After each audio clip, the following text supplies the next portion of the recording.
What's going on YouTube? It is Texans Takeover back with another video. In today's video, we have a different kind of mock draft. I'm a Texans fan, so I know y'all love my 7-round mock drafts with the Houston Texans, but for this one, we're doing a 3-round mock draft with every team in the AFC South, so every team in our division, just to see what could potentially go on with the 3 teams we were competing with. Here at number 5, we have the Tennessee Titans. At number 18, it's supposed to be the Colts, but they traded out of their first-round pick with the Jets in the Sauce Gardner trade. Um, and then we have at 23 our Houston Texans. And then at 27, the Jaguars also don't own their first-round pick because they traded for Travis Hunter. Um, and then you can see the Texans have probably the most draft capital of any team in the AFC South because we have multiple seconds. I don't think we have multiple thirds, though. Um, yeah, we traded with the Dolphins. I don't recall what that trade was for, but yeah, we do have a lot of draft capital, but this is an AFC South centered mock draft, so let's just begin here at number 5, starting with the Tennessee Titans. I think you want to help out Cam Ward the most here. And Dante Moore and Fernando Mendoza finally go 1 and 2, or at least in the top 3 in these mock drafts. So pretty pleased with that.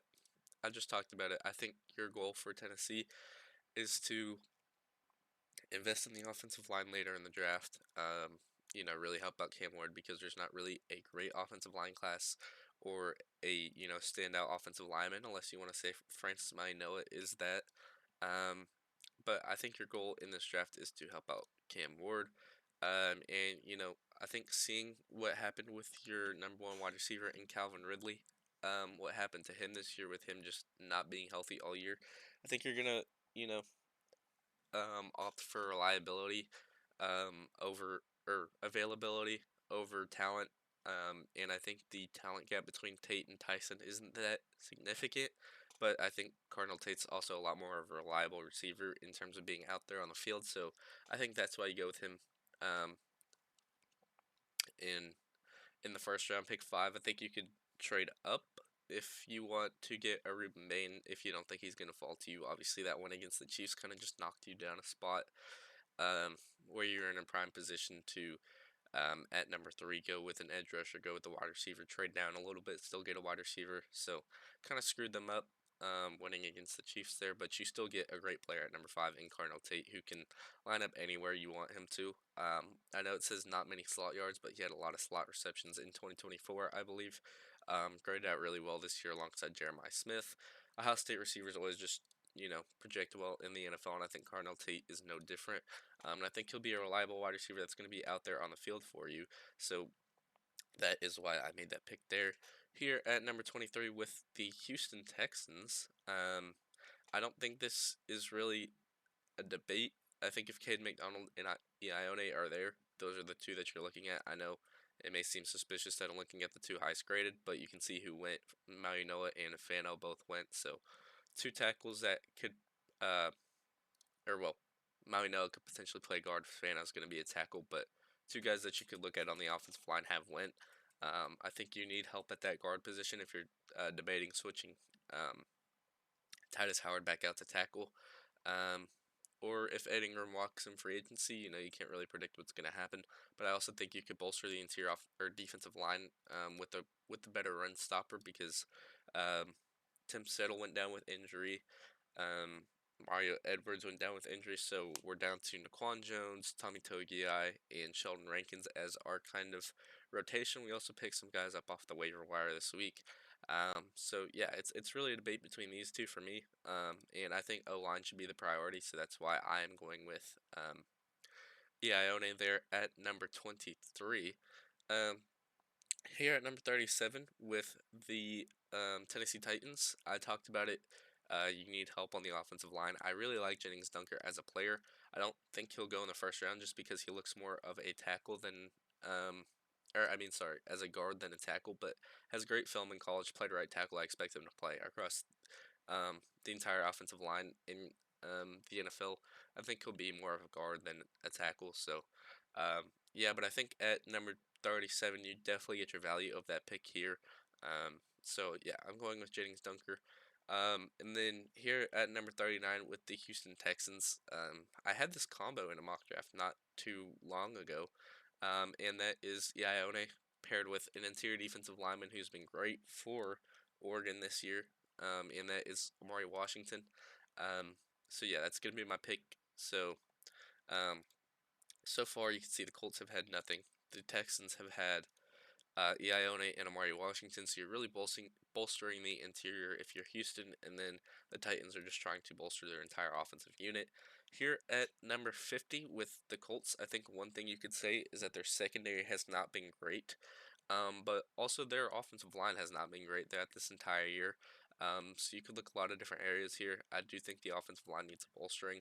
Um, I also think the linebacker core needs a bolstering. So, we'll click on all those positions, see what's there. I think you need to look into your offensive line if you're a Colts fan. Safety, to be honest, if you're a Colts fan, and linebacker. I think those are the three that I really think y'all should look to invest in. And here at number 50, um, I really like Anthony Hill's game, but I do prefer Deontay Lawson to an Anthony Hill, and I think probably linebacker might be the biggest need that I've talked about, or go Manuel Pregnon, one of the best offensive linemen in this class, in my opinion. He's just not graded well by PFF, I don't think, or just not flying off draft boards the way he should be.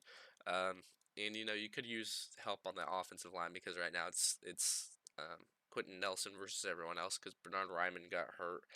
Um, and then the right guard, I don't even remember his name to be honest, and I think that's exactly where Pregnon can step in. If you look at this, only played left guard throughout college. He played a little bit of right guard this year, but I think he'll definitely be able to step in wherever he needs to and perform. Um, I really would like AJ Halsey for the Colts, but he just went to the Lions there. Someone that I picked for my own Texans in the last 7 round mock draft that I did. Um, but here with the Colts, I think I talked myself into it. I'm going to go Emmanuel Pregnon to strengthen the offensive line unit. And then here at 55 with the Houston Texans, I mean, I talked about it in my last 7 round mock draft. I think we need a linebacker that has a lot of athleticism and speed, and I think Deontay Lawson definitely does do that. Really good coverage grade, really good against the run.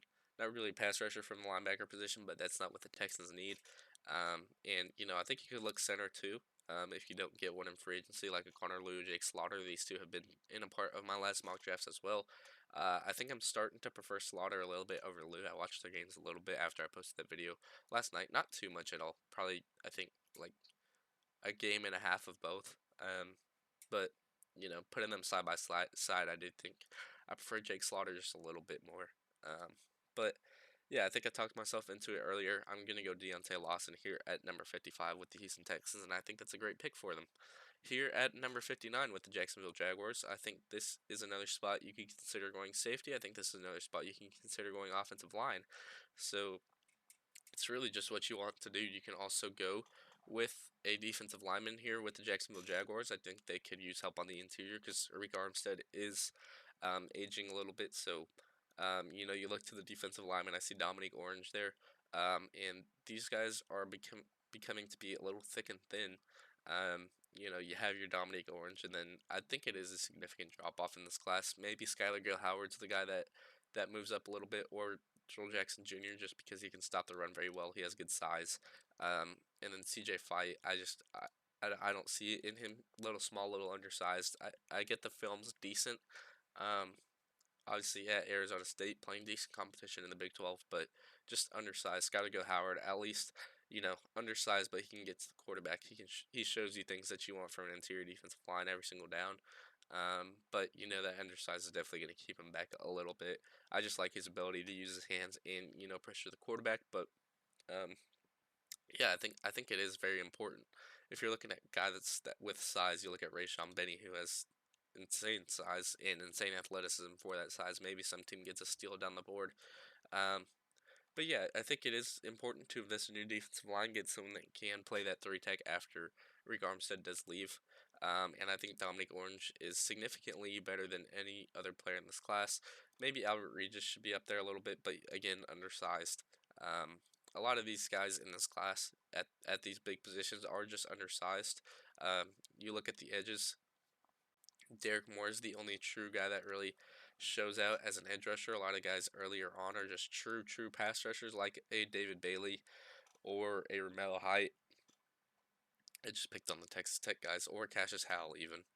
Kendrick Falk is really the only one that um, shows out. Jay Sean Barham has decent size as well. So yeah, I think with the Jaguars here, I am going to go with the defensive lineman here just because of the options left on the board, and I'm gonna go Dominique Orange for them. Here at number 65 with the Texans. I think this is the best case scenario for them if, Connor Lew or Jake Slaughter both fall to them. Here at number 65, I just said it. I really like Jake Slaughter's game, and that is going to be my pick there at number 65 for the Texans. I think, you just need to bolster your offensive line. And, you see a guard, a center. Maybe you go Xavier Chaplin later to bolster that tackle unit as well, just because the depth is not there on the offensive line. Here at number 69 with the Tennessee Titans, you can see we've gone wide receiver and tackle for them. Um, and I think you could really bolster that offensive unit again if you want to, because Connor Lew is here, and I think you could use help everywhere on the offensive line. I think you could use help at linebacker. I think Torian York would be perfect for y'all, just because he's a great coverage linebacker. I did not know he was that undersized at 5'10". I thought he was like a 6 foot linebacker, to be honest. Dalen Everett's also a very nice corner. If you want a guy out on the boundary, and Georgia corners do really work out in the NFL. So yeah, it's really just what they want to do. And I think I talked myself into it. I think they need help everywhere. And I think they could use help on the defensive side of the ball after investing in the offensive line or offensive line once and offensive unit twice. So I'm gonna go Dalen Everett here at pick number 69. Here at number 81 with the Jacksonville Jaguars, I think this is probably the best pick in the draft for them. Um, just because I really, really like his game. And I think this is some guy that can really climb up draft boards. You see the PFF grades, but you see forcing completions, only allowed one touchdown this year. Yeah, he's graded great the last 3 seasons. Been a really good safety for Toledo. I think a guy that, again, is going to climb up draft boards throughout the draft process. But I think the Jaguars could use a little help at safety. Assessing another need, I'm going to Manuel McNeil-Warren, a guy that I was even considering for the Texans here at 55. Someone that I've gone with the Texans pretty early in a mock draft, and, PFF did not like my pick, but I did really like that Manuel McNeil-Warren pick. One of my favorite guys in that class. So, a little bit of a steal there for the Jaguars, who may have stolen from the Colts here at number 82. But seeing the board, seeing who's left at that linebacker position, I think Jay Goldie is probably the best linebacker left by uh, a landslide. Maybe Austin Romaine's the guy that sneaks in there a little bit. I mean, obviously people are going to love Jacob Rodriguez just because of what he did with college football this year, but I don't know if he translates to the NFL that great. Um, does have great grades, obviously, but I do like Jake Goldie's game, and that's who I'm going with here for the Indianapolis Colts. Here at number 91 with the Jacksonville Jaguars, I don't know what you want to do here, really. You could go offensive line, you could go entire defensive line, maybe. Obviously, you run um, sometimes you run with 3 defensive linemen there with the Jacksonville Jaguars. So it's really just what you want to do. You do have the last 2 picks remaining in this draft. So if you want to look at the centers, because I do think you need a center here, it's a pretty big drop off until you get to Logan Jones later in the draft. I do like Pat Coogan's game. I think he'll rise up boards a little bit there. I like Charles Jagusah as a guard. He's just huge. Did not play this season. Has had injury concerns the last 4 years, I think, headed out of high school or yeah. Chase Basantis has not been great for A&M this year, but he does have ideal size that you look at for a guard. DJ Campbell not been bad for Texas this year, so definitely someone you can consider there. But again, you're falling down the board a little bit there, so um, it's really pick your poison. And I know some Jacksonville Jaguars fans may not agree with this pick, but you may lose Travis Etienne to free agency. Um, you don't know what you have in Bashal Tootin, totally. So, you do want a second guy in there that can kind of command that running back room if you do lose Travis Etienne, which I don't think you will, but you may. And obviously, this is before free agency even happens, so you can get a power back here in Emmett Johnson, who's been a great running back for Nebraska the last 2 years. kind of played second fiddle last year, but really showed out in his RB1 role this year. Um, so yeah, that's gonna be my pick, just because again, I don't know what's gonna be going on with Travis Etienne, sorry. Yeah, I don't know what the future of him holds. I don't know if he'll go to free agency, find a new deal somewhere else, but he's been balling out ever since it's been a contract year. So, yeah, I think the Jaguars would like to re-sign him ideally, but you can't bank on that. So that's why I'm going Emmett Johnson. Obviously, that'll change if they do re-sign Travis Etienne. Here at number 100, I'm going Caden Green because he is a tackle that is going to move to guard in the NFL. You can see the size there. Oh, geez, my voice just cracked. You can see the size there. He's a young offensive lineman that can play guard, and I think he could use some help on that unit. Um, I think for offensive linemen, maybe PFF grades are the most reliable out of any position. So if you see a guy that grades well, it's probably a tape you'd like to watch because it's probably pretty intriguing to watch. And I think Caden Green's probably more of a guard in the NFL, but I do think that is going to be um,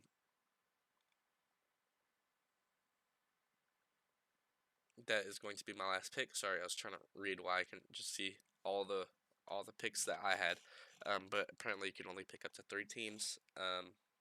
So for the Titans, you go Carnell Tate, then you get um, offensive line in the second round. Um, then what'd you get in the third? Did you go line? You went linebacker in the third. With the Texans, you go Ione. Then you go. What do you go? You go Ione. Then do you go back to? No, you go Amari Washington. Um, and then you go safety. No, you don't go safety. You go Deontay Lawson, and then you go center with Jake Slaughter. For the Colts, you miss out on AJ Halsey, but you do bolster your offensive line unit a little bit, bolster your linebacker unit a little bit as well with Golday. And then with the Jaguars, you pretty much invested in all your positions in need there. So, yeah, let me know what y'all think about um, this mock draft down below. If you did enjoy it, if you'd like to see me do more of these types of videos, then let me know down in the comment section below. Thank y'all so much for watching, and as always, it's Repulse, and about peace.